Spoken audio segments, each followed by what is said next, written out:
Você estava falando sobre resiliência. Sim. E o Andrew Huberman, lá no laboratório dele de Stanford, ele estava estudando o córtex pré-frontal eu não li esse estudo, mas ele comenta exatamente o que você falou, que tem uma região no córtex pré-frontal que ele chama de mid-cingulate, eu não sei como é que isso é traduzido em português, que ele diz que na medida que a gente faz coisas que a gente não quer fazer, essa região do cérebro ela se fortalece.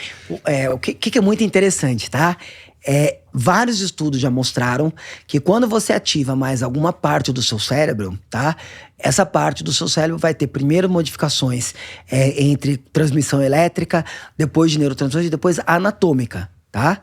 Então, se você pegar, por exemplo, taxistas em Londres, que eles tinham que, assim, não existia Waze, eles tinham que decorar. Para você poder dirigir um táxi em Londres, existe uma prova que o cara tinha que decorar quase 14 mil ruas, era uma coisa muito, muito bizarra.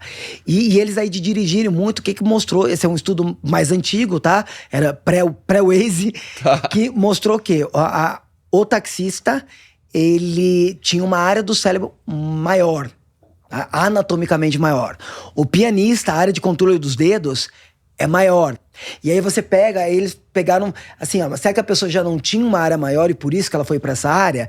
E aí eles pegaram e fizeram estudos de taxistas começando e depois de taxistas muito tempo. E não, você tem uma mudança anatômica. Então, toda a área do seu cérebro que você treinar, ela vai se desenvolver. Tá?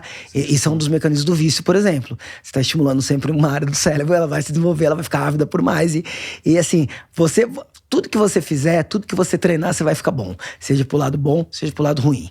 Então, o córtex pré-frontal, ele é responsável ele é a parte executiva do nosso cérebro, sabe? Se eu pensar o seguinte, pô, tô andando na rua e sinto vontade de... Alguém esbarra em mim, eu sinto vontade de bater na pessoa. Meu córtex pré-frontal vai falar assim, não, você não pode fazer isso. Tem razão, é o analítico. Exatamente, é o analítico. Ele são as funções chamadas executivas, que é um cérebro muito mais recente, tá? Você tem um cérebro reptiliano, você vai descendo. A partir de, por exemplo, eu não consigo, minha parte ali não consegue falar, vou prender a respiração até desmaiar. Não consigo, eu volto a respirar antes, tá? Então você tem partes que são mais fortes no cérebro do que essa parte executiva. Mas ele é responsável por controlar isso. Então, quando você está desenvolvendo a resiliência, quando você está fazendo coisas que você não quer, você está exatamente ativando essa parte do cérebro. E como outras partes do cérebro, ela vai se desenvolver, tá? E aí também vale, por exemplo, um alcoólatra, ele tem um córtex pré-frontal muito pouco ativado. Um usuário de drogas, tem estudos com dependência de cocaína, que o cara tá já 2 anos sem usar cocaína. O córtex pré-frontal dele é menos ativo, tem neurônios no hipocampo chamado D2 são menos ativos. Então, cara, é muito importante, né, esse conhecimento que a gente tem hoje, que tudo que você faz vai modificar alguma coisa dentro de você. Então toma cuidado com algumas coisas que você faz. Se você começar a viver mal, se você começar a comer junk food, você vai treinar o seu corpo, né? Então assim, se você começar toda coisa difícil você desiste, você vai se treinar ser um fracassado, tá?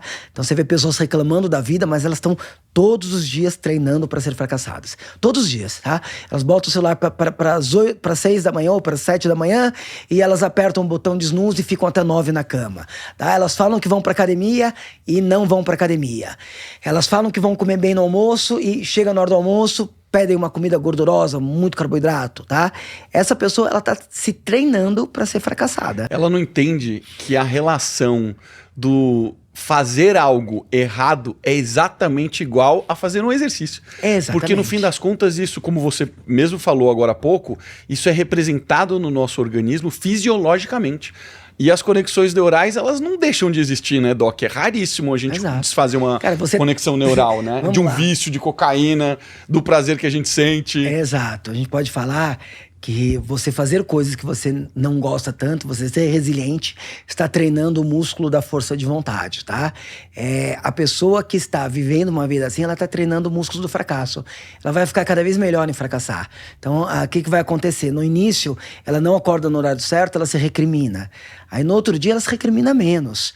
Aí chega uma hora que é o normal para ela. O que é o meu normal? É desistir, tá?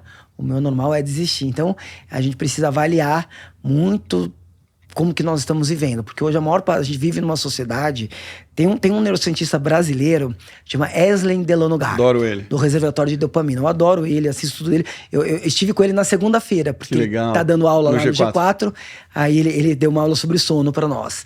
E... Ciclo circadiano, não foi? Exato, exato. O que acontece? O que ele mostra muito lá, nós somos uma sociedade que somos mimados em dopamina. Antes, para você obter dopamina, você tinha que fazer um exercício, tinha que estudar, conquistar alguma coisa. Hoje você abre o seu celular, alguém curte uma foto sua, você recebe dopamina. Hoje você joga joguinho, você tem uma série de coisas que vão dando dopamina, e é uma dopamina fácil, tá? Por quê? Porque, por exemplo, a rede social, eles estudam todos os dias como eles vão fazer você ter uma dopamina maior com eles, porque o que eles querem? Eles querem que você fique mais tempo dentro do sistema deles, dentro do aplicativo deles. O jogo das redes sociais é isso, elas querem te segurar dentro, só que se você ficar muito tempo dentro, isso faz mal. Então, as pessoas ficaram mimadas em dopamina. Quando você fica mimado em dopamina, aqueles comportamentos que exigem um esforço para obter dopamina, ela passa a desistir deles, né? Então você tem os comportamentos hedônicos, busca de prazer simples, e os comportamentos eudaimônicos. Eudaimônicos é o seguinte: treinar é um comportamento eudaimônico, estudar são aquelas coisas que você faz, que ela não vai dar uma recompensa imediata, mas que ela vai dar uma recompensa a médio prazo. E aí o Wesley já citou que existem estudos que mostram que as pessoas mais felizes, elas têm um predomínio de comportamentos eudaimônicos. Tá? Então talvez você ser resiliente mentalmente vai fazer você ser mais feliz, né?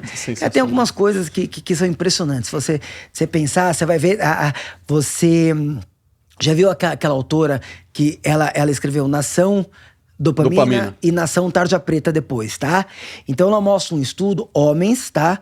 Com depressão grave refratária a medicamento. Aquele cara que tá com depressão grave não sai da cama. Consegue levantar. Exatamente, tá? Aí observa que aquele homem, ele toma algum álcool todo dia. Não é obrigatoriamente uma quantidade alta de álcool, mas ele bebe álcool todo dia.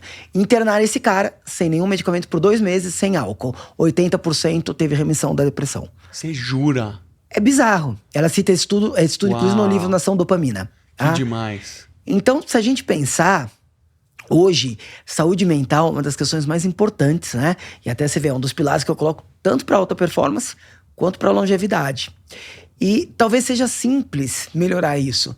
Cara, vive direito. Treina, estuda. Fala os pilares que você acabou de falar. Trabalha. Exato, sabe?